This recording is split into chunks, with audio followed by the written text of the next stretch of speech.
É como você ter um carro de corrida, como por exemplo uma Ferrari, e não saber pilotar.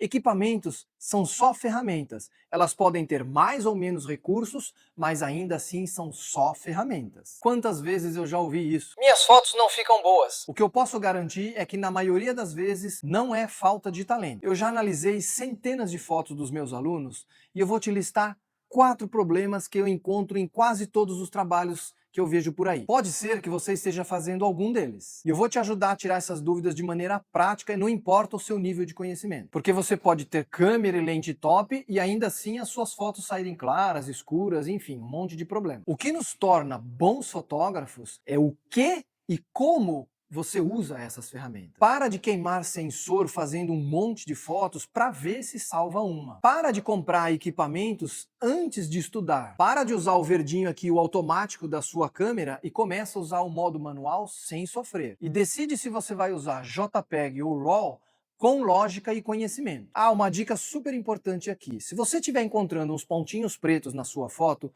não se desespere, a sua câmera não quebrou, não é sujeira demais na sua lente. Na verdade, são micro sujeirinhas no sensor da sua câmera.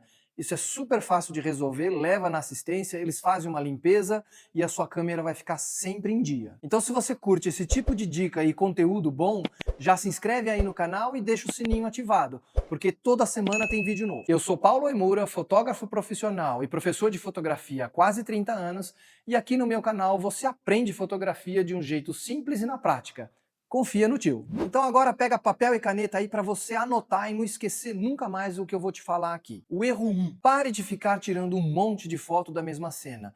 Isso só mostra que você está reagindo a uma luz, a uma pose de uma pessoa, tá com dúvida na composição, não sabe se o fundo está bem composto ali com bons elementos e etc. O jeito certo é pensar na cena antes de fotografar. É como todos os profissionais fazem. Então você vai configurar a sua fotometria, você vai compor a cena, você vai pensar numa direção se for uma pessoa com intenção, vai decidir qual a distância focal, consequentemente qual a estética você vai querer naquela sua foto. Enfim, vai planejar tudo antes de apertar o botão. O erro 2 é achar que equipamento substitui conhecimento fotográfico. Na verdade é o inverso. A partir do conhecimento fotográfico, você decide qual equipamento vai comprar. Essas pessoas vivem comprando equipamentos achando que a foto vai melhorar e não melhora. É claro que bons equipamentos têm mais recursos, oferecem melhores condições, mas para por aí. Se você não sabe o que fazer ali na base, no fundamento, não são os equipamentos que vão fazer a composição por você, que vai dirigir uma pessoa, que vai determinar quanto de luz que tem que entrar de acordo com o que você quer da imagem. E eu posso te garantir que se você dominar os conceitos básicos, a sua foto já vai melhorar de um tanto enorme sem mesmo trocar de equipamento. É por isso que eu sempre falo, quer melhorar na fotografia? Invista em conhecimento, sejam cursos, sejam canais do YouTube, não importa. O importante é você ter boas informações de qualidade e treinar.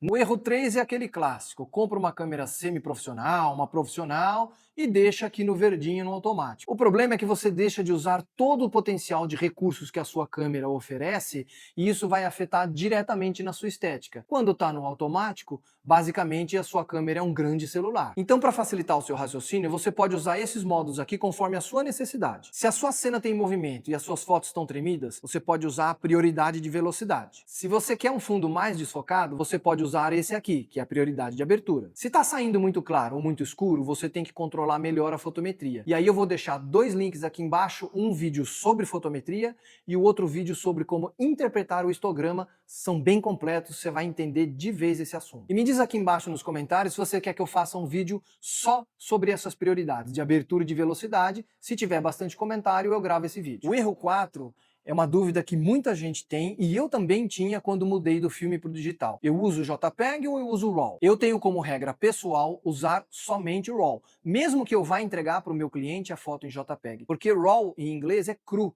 então é o maior arquivo com a maior quantidade de informações que a sua câmera pode te entregar. Mas o RAW necessariamente precisa de uma finalização na pós, só depois transformar em JPEG, até porque você nunca vai entregar o RAW para o seu cliente. Nunca, nunca. Esse arquivo é seu, é sua propriedade. O RAW traz muita informação da câmera, mas a hora que você abre no computador ele vem meio lavado. E isso é de propósito, porque como é um arquivo que permite muita interpretação, os fabricantes não vão saber qual é o seu estilo de estética. Se você gosta mais contraste, menos contraste, se você satura mais, menos, enfim, um monte de possibilidades. O outro motivo porque é bom você fotografar em RAW é porque ele é mais elástico. Você consegue dar uma corrigidinha ali na cor, uma corrigida se ficou muito claro, muito escuro, então dá para você dar uma segurada nisso. Mas tem limites. Já o JPEG é um arquivo interpretado e processado pela sua câmera de acordo com as pré-definições do fabricante. E é por isso que ele é menor. Porém, ele permite menos correções sem perder qualidade. Você pode forçar a vontade no Photoshop, mas saiba que você está perdendo qualidade. É nessas horas nos meus cursos que sempre tem um aluno que pergunta: mas Paulo,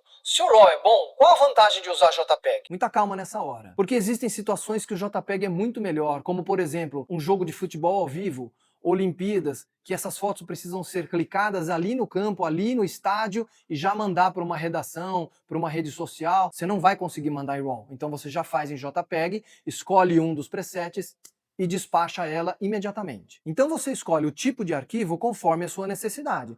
O JPEG é para quando você precisa de velocidade, mas lembre-se que ele permite menos edição se você pretende manter qualidade. O RAW tem mais qualidade e mais elasticidade, mas lembre-se que você necessariamente precisa fazer uma pós-produção nele. Agora, nada disso substitui você saber o que está fazendo na frente da lente. Quando você corrige esses erros comuns da fotografia, você para de depender da sorte. Você começa a ter foto boa consistentemente, para de jogar um monte de foto fora, ganha confiança e ainda por cima não precisa gastar um centavo com equipamento novo. Porque quanto mais conhecimento você tem, mais você começa a comprar equipamentos de maneira assertiva.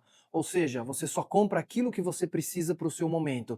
Você não vai comprar uma grande angular se você fotografa esporte de longe, não faz sentido. Mas tem gente que faz. A partir de hoje, você vai fotografar com intenção e não no desespero. Você vai aprender um ajuste da câmera por vez e treinar bastante. Lembre-se, um passinho por vez. E aí você vai conseguir largar o automático aos poucos. Você vai conseguir decidir o tipo do seu arquivo conforme a sua necessidade ali do momento. Me fala a real aqui embaixo nos comentários, você já teve alguma dessas dúvidas? Eu já patinei em pelo menos 2 delas. E olha aqui, ao começar a fazer tudo isso, você já está num bom caminho da profissionalização. Mas nada disso vai adiantar se você não souber cobrar. Então eu escrevi meu livro aqui, ó, Posso Viver de Fotografia? Aqui você vai aprender direito como calcular os seus custos para cobrar tudo correto e mais, tem um capítulo especial sobre direitos autorais, que é a nossa lei, fica ligeiro. A linguagem é fácil e sem juridiquês. Você vai encontrar a versão online e a física no link aqui embaixo na descrição. Se você conseguiu entender essas 4 dúvidas, mas ainda tem as fotos saindo um pouco claras, um pouco escuras, é porque você está patinando um pouquinho na fotometria. Então clica aqui do lado nesse vídeo que você vai aprender de uma vez por todas como fotometrar de um jeito super simples.